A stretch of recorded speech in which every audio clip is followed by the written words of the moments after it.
सभी को नमस्कार। सत्यवीर सारण यूट्यूब चैनल पर आपका हार्दिक स्वागत है। कक्षा 11 के भौतिक भूगोल के मूल सिद्धांत के अंदर अपना तीसरा चैप्टर कंप्लीट हो गया, पृथ्वी की आंतरिक संरचना।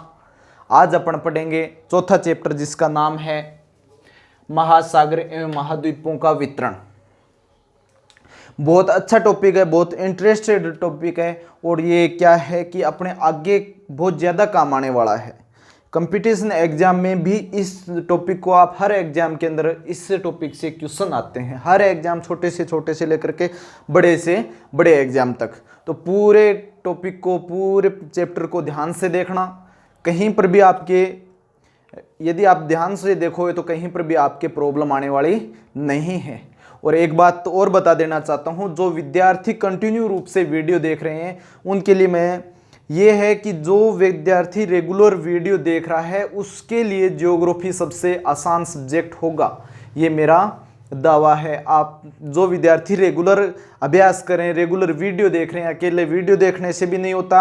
आप क्या है कि वीडियो के द्वारा तो ये होता है कि आपको उस टॉपिक के बारे में जानकारी प्राप्त हो गई, समझ में आ गया, उसके बाद में आप उसको किताब से पढ़िए, ठीक है। और जो विद्यार्थी नहीं देख रहे कि एक बार देख के छोड़ दिया, तो आपके लिए जितना आप पढ़ोगे, जितना मतलब खुद तुम्हारे लिए, तुम्हारी जिंदगी तुम स्वयं बनाओगे, उतना ही आपके लिए ही फायदा है, किसी और के फायदा करने वाले नहीं हो। तो देखिए, अपना है महासागर एवं महाद्वीपों का वितरण।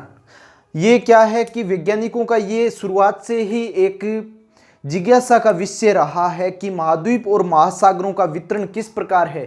क्या वर्तमान में जहां महासागर है वहां महासागर ही था, या जहां पर अभी महाद्वीप है क्या वहां पर महाद्वीप ही था? ऐसा नहीं है, क्योंकि जहां पर महाद्वीप है वर्तमान में वहां पहले महासागर भी हो सकता है, और जहां पर महासागर है वर्तमान में वहां पर महाद्वीप भी हो सकता है। अपन इस चैप्टर में, पूरे चैप्टर में इन्हीं के बारे में पढ़ेंगे। अपन ये भी पढ़ेंगे कि जहां महाद्वीप है वहां पर महासागर कैसे आया, जहां महासागर है वहां महाद्वीप कैसे आया, इसके पीछे क्या कारण है और इसके लिए किन किन वैज्ञानिकों ने ये सिद्धांत दिए हैं, इनको समझाने की कोशिश की है।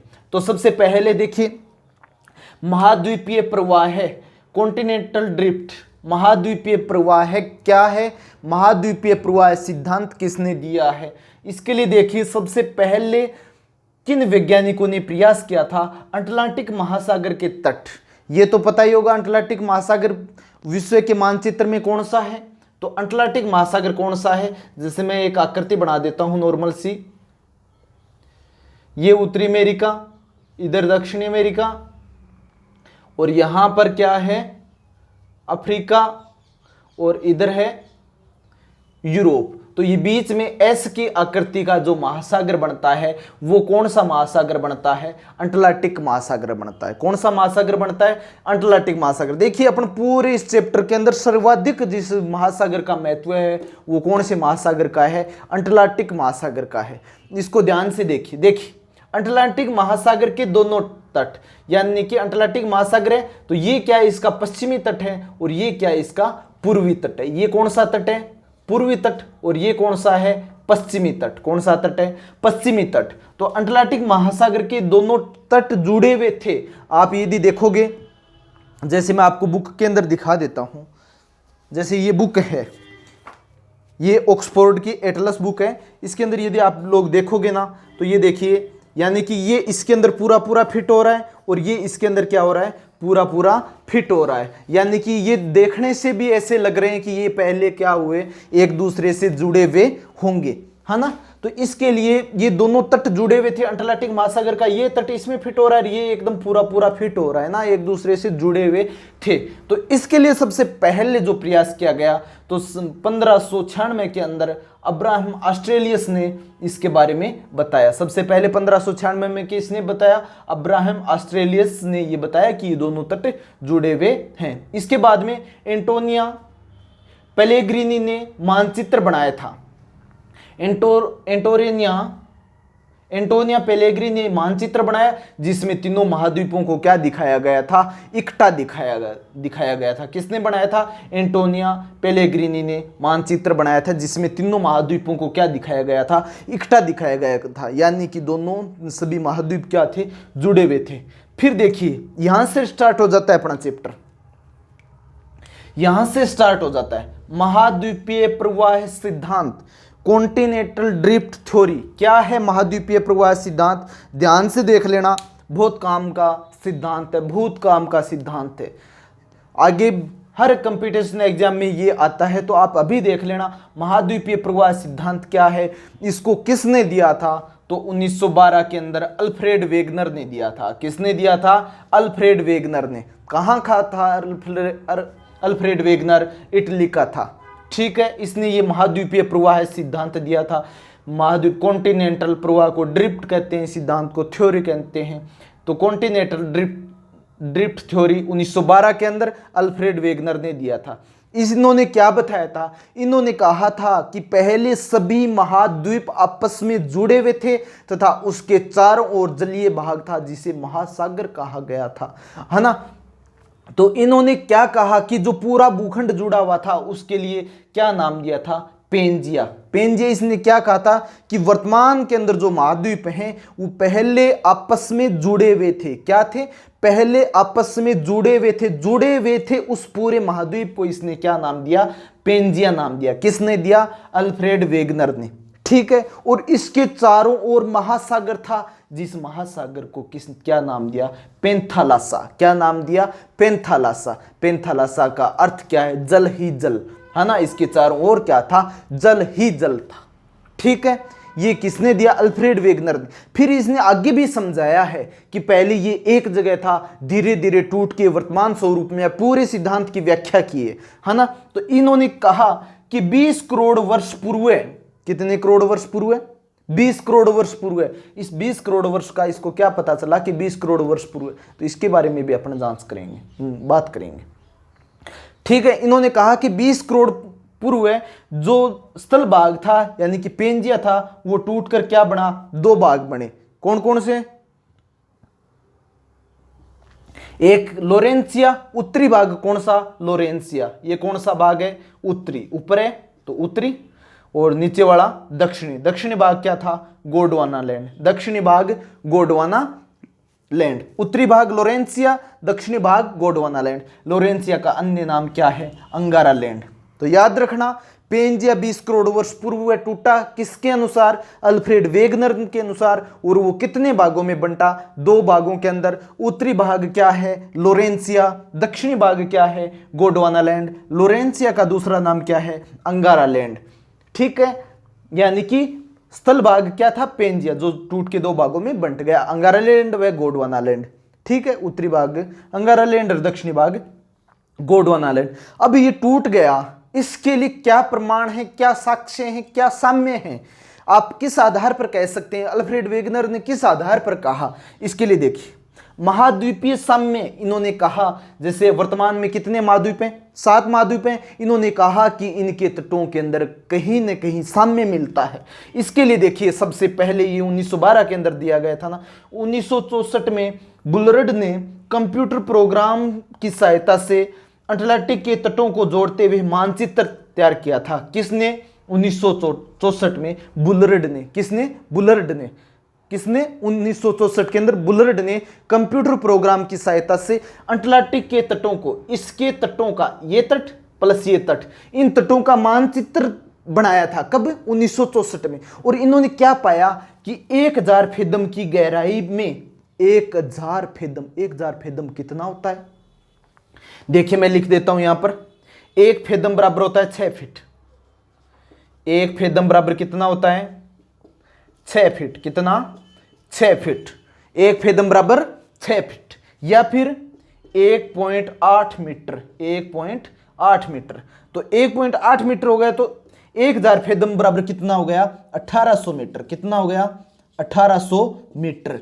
यानी कि इन्होंने पाया कि अटलांटिक के जो तट हैं वो 1800 मीटर की गहराई पर दोनों तट एक दूसरे के साथ पूर्ण रूप से साम्य स्थापित हो रहे हैं। यानी कि जैसे इधर वाला टूट के पूरा पूरा कैसे स्थापित हो रहा है, जैसे मैं बताता हूं। देखिए ये एक पेज है, ठीक है, इसको मैंने पाड़ लिया। इसको देखिए अपन ऐसे जोड़ेंगे तो नहीं जुड़ेगा, नहीं जुड़ेगा। इनका साम्य कब स्थापित होगा? इसी प्रकार से महाद्वीप थे, इन्होंने पाया कि 1800 मीटर की गहराई पर या 1000 फेदम की गहराई पर, ये पेज देखिए अब वापस स्थापित हो रहा है साम्य, है ना।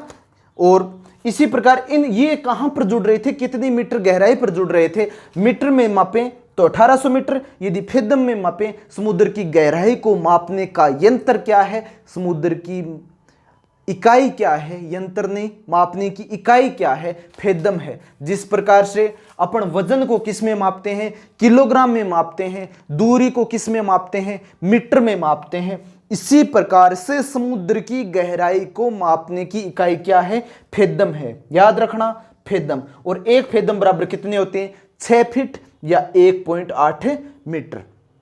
तो बुलर्ड ने क्या किया, एक कंप्यूटर आधारित मानचित्र बनाया जिससे इन्होंने पाया कि कितने मीटर गहराई पर, 1800 मीटर गहराई या 1000 फेदम पर ये दोनों अटलांटिक के तट, पश्चिमी तट और पूर्वी तट एक दूसरे से पूर्णतः साम्य स्थापित हो रहा था। तो अच्छा क्वेश्चन है, ध्यान रखना। आगे देखिए दूसरा इसके साक्ष्य क्या था। एक साक्ष्य तो ये दे दिया कि ये दोनों तट एक दूसरे के साथ पूर्ण रूप से साम्य स्थापित हो रहा है। तो दूसरा क्या था? दूसरा ये है महासागरों के पार चट्टानों की आयु में समानता। यानी कि जैसे ये महासागर के पार है ना, महासागरों के पार, यानी कि इस इधर जो चट्टान है, इधर दक्षिणी, ये क्या है, अफ्रीका, और ये क्या है, दक्षिणी अमेरिका।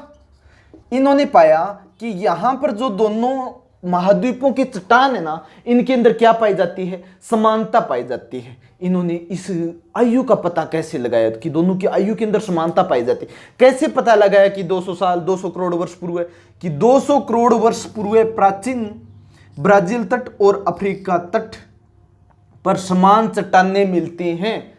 200 करोड़ वर्ष पूर्व प्राचीन की यहां पर भी वही चट्टान मिलती है और वहां यहां पर भी यही चट्टानें मिलती हैं। कैसे पता लगाया? इसको पता, आयु का पता लगाने के लिए एक विधि होती है, याद रखना, रेडियोमेट्रिक विधि। क्या है रेडियोमेट्रिक विधि? रेडियोमेट्रिक विधि या रेडियोमेट्रिक पद्धति क्या होता है? ये होता है कार्बन 12 C12 की सहायता से पता लगाया जाता है। कैसे पता लगाया जाता है? जैसे मान लीजिए कहीं खुदाई हो रही है और फिर पता लगाते हैं कि ये तो 12 करोड़ वर्ष पूर्व की है, 1.2 करोड़ वर्ष पूर्व की, तो ये किस विधि के द्वारा पता लगाते हैं? तो याद रखना रेडियोमेट्रिक पद्धति के द्वारा ये पता लगाते हैं कि इसकी आयु कितनी है।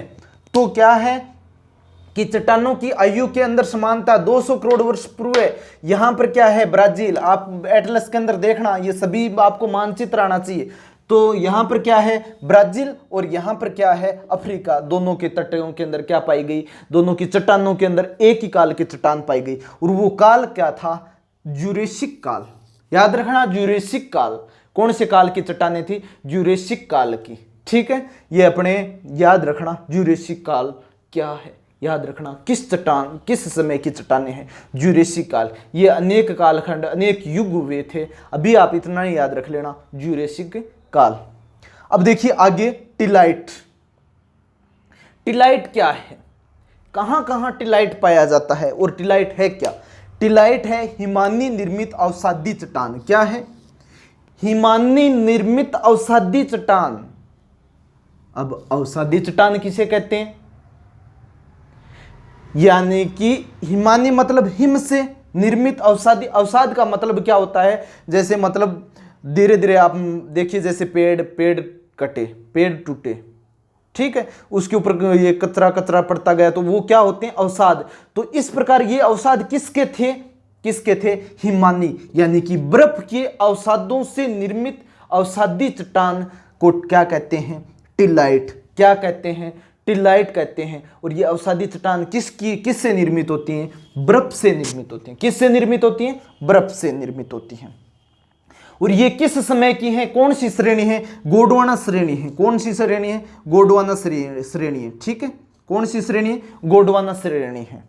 गोंडवाना श्रेणी की चट्टानें को ये तलछट यानी कि हिमानी निरूपित ये कितनी है? 6 स्थानों पर पाई गई। वो 6 स्थान कौन कौन से हैं? भारत के अंदर इस प्रकार की चट्टानें पाई गई, किस प्रकार का?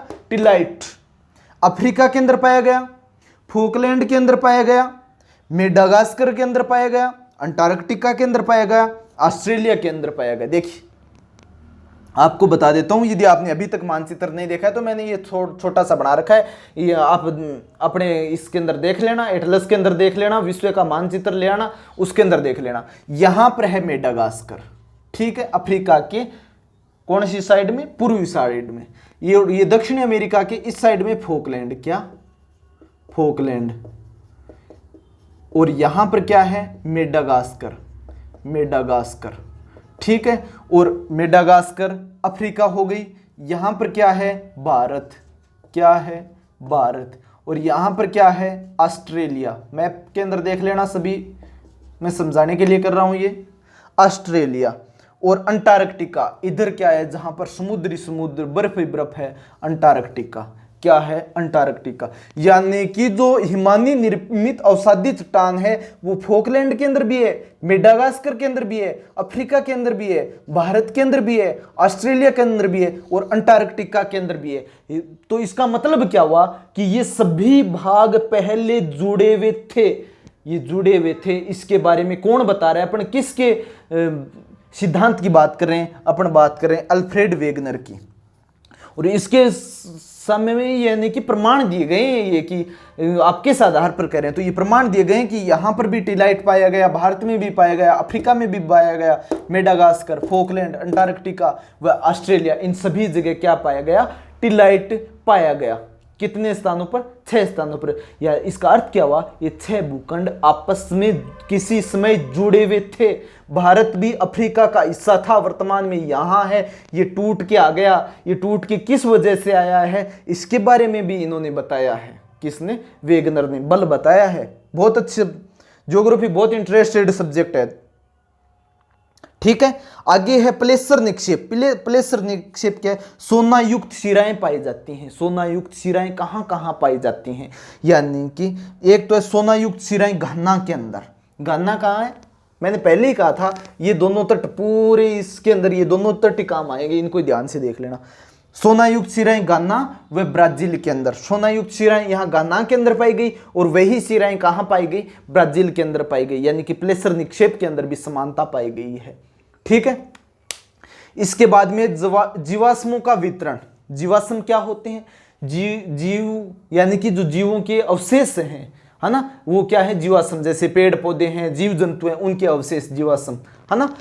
तो क्या है? लेमूर पाया गया, लेमूर के अवशेष पाए गए। कहां पर? भारत के अंदर, मेडागास्कर के अंदर, अफ्रीका के अंदर। देखिए जैसे मैं बनाता हूं, ये क्या है? उत्तरी अमेरिका, ये क्या है? दक्षिणी अमेरिका, ये क्या है?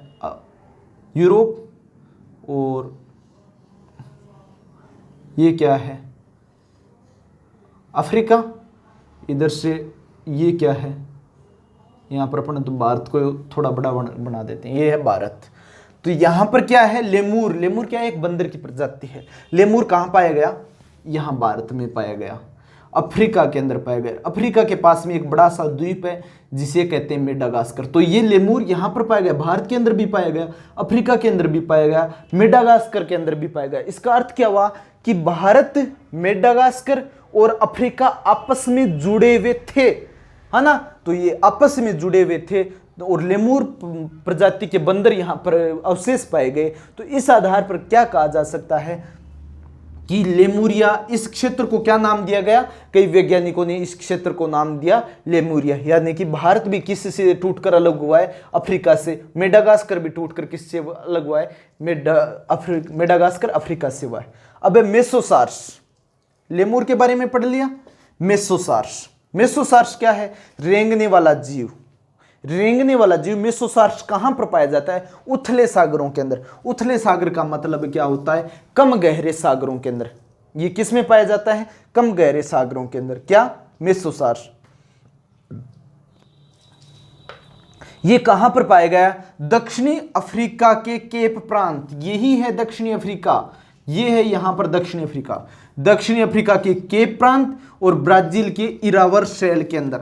देखिए इस पूरे के अंदर इसकी जो वेगनर था ना, इन्होंने अफ्रीका और ब्राजील के अंदर बहुत ज्यादा अध्ययन किया। तो अफ्रीका की कौन सा?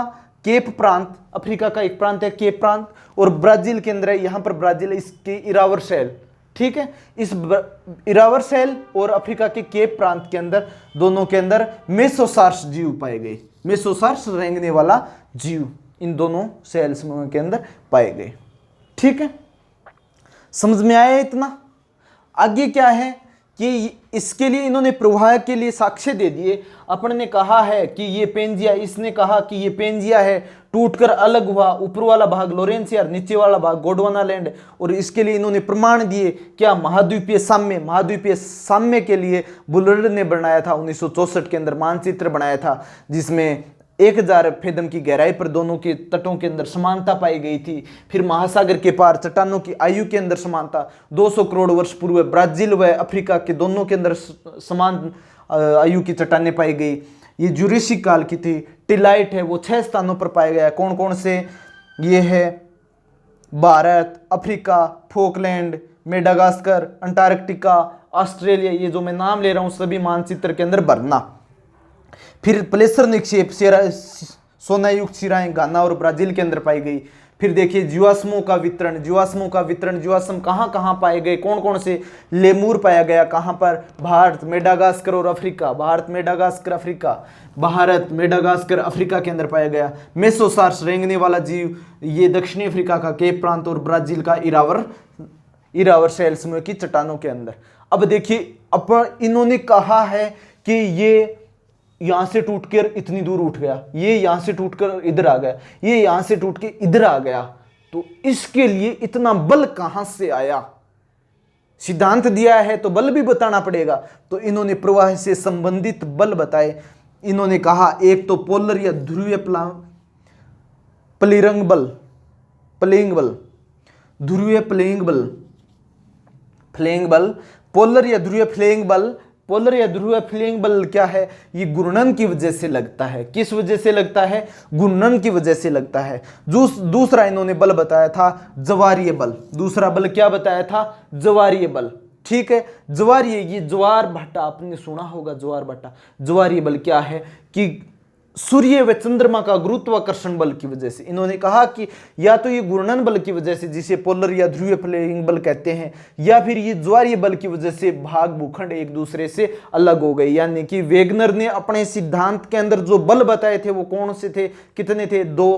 पहला था पोलर या ध्रुवीय फ्लेइंग बल, दूसरा था ज्वारीय बल। यानी कि गुरुत्वाकर्षण की वजह से ज्वारीय बल लगता है। पोलर या ध्रुवीय बल किसकी वजह से लगता है? घूर्णन की वजह से लगता है, ठीक है। इसके बाद में आगे वाला सिद्धांत है संवहन धारा सिद्धांत। मोस्ट इंपॉर्टेंट है। संवहन धारा सिद्धांत क्या है? ये इसके सिद्धांत को उल्टा ठहरा देता है। आगे की पूरी जियोग्राफी जिसके अंदर ये आगे अपन पढ़ेंगे, प्लेटों का खिसकाव, कहाँ पर पर्वत बन रहा है, कहाँ पर पहाड़ बन रहा है, उसके लिए यदि कोई सिद्धांत, उसकी रीढ़ की हड्डी कहें, यानी कि उसको व्याख्या करने के लिए जिस सिद्धांत की आवश्यकता पड़ती है वो है संवहन धारा सिद्धांत। संवहन धारा सिद्धांत क्या है? किसने दिया था? ये दिया था 1930 के अंदर आर्थर होम्स ने। किसने दिया था? 1930 के अंदर आर्थर होम्स ने। और मैंने कहा ये रीढ़ की हड्डी है। कैसे, किस आधार पर अपन कहेंगे? तो इन्होंने इस संवहन धारा के अंदर क्या बताया था?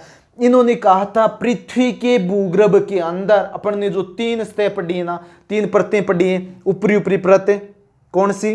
भूप्रपट्टी, उसके बाद में मेंटल, उसके बाद में क्रोड। तो इसने कहा मेंटल जो भाग है ना, मेंटल जो भाग है, बीच वाला भाग, उसके अंदर क्या पाए जाते हैं? रेडियो एक्टिव तत्व। रेडियो एक्टिव तत्व क्या होते हैं?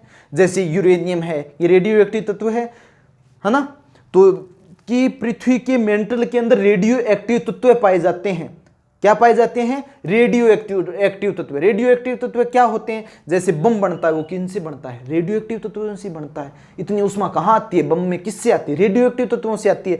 विद्युत बनती है, विद्युत कई जगह बिजली ग्रह, वो किनसे बनती है? रेडियो एक्टिव तत्व है। तो इन्होंने 1930 के अंदर आर्थर होम्स ने कहा था पृथ्वी के मेंटल भाग के अंदर रेडियो एक्टिव तत्व पाए जाते हैं, जो किस वजह से सक्रिय हो जाते हैं? अधिक तापमान की वजह से सक्रिय हो जाते हैं। किस वजह से सक्रिय हो जाते हैं?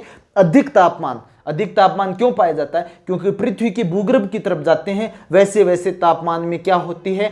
वृद्धि होती है। तो पृथ्वी के मेंटल भाग के अंदर अपन ने पढ़ा था, ऊपरी भाग दुर्बलता मंडल है, तापमान बढ़ रहा है, तो तापमान बढ़ा तो रेडियो एक्टिव तत्व क्या हो गए? सक्रिय हो गए। सक्रिय हो गए तो क्या हो गया? तापमान बढ़ा, फिर तापमान बढ़ के क्या आ जाता है? संवहनीय धाराएं उठती हैं। संवहनीय धाराएं कैसी उठती हैं? संवहन के बारे में आप लोगों ने पढ़ा होगा, ये 5वीं छठी क्लास से स्टार्ट हो जाता है। संवहन क्या होता है? जैसे मान लीजिए कि अपन पानी गर्म करते हैं, किसकी सहायता से? रोड की सहायता से करते हैं। तो उसके अंदर रोड डालते हैं, आप लोगों ने देखना, उसको यदि ध्यान से नहीं देखा है ना, रोड डालते हैं तो नीचे से क्या है कि पानी की बूंदें गर्म होकर क्या आती हैं? ऊपर आती हैं। क्या आती हैं? यदि नहीं देखा है तो देख लेना। आप कैसे भी पानी गर्म करते हैं तो नीचे से पानी गर्म होकर के क्या आता है? ऊपर आता है ना। इसी प्रकार से जब आप लोगों ने देखा होगा कि जो बल्ब होता है ना, बल्ब, उसके ऊपर वाली साइड हमेशा धूल के कण जमे रहते हैं। वो क्यों होते हैं? क्योंकि निचले साइड से वो गर्म होकर ऊपर उठे, ऊपर उठ के क्या हो गए? हल्के हो गए, वापस कहाँ आ गए? ऊपर, उसके ऊपरी सतह पर गिर गए, है ना। वो किस वजह से होता है? यानी कि गर्म होने के बाद ऊपर उठना क्या कहलाता है? संवहन कहलाता है। देखिए इस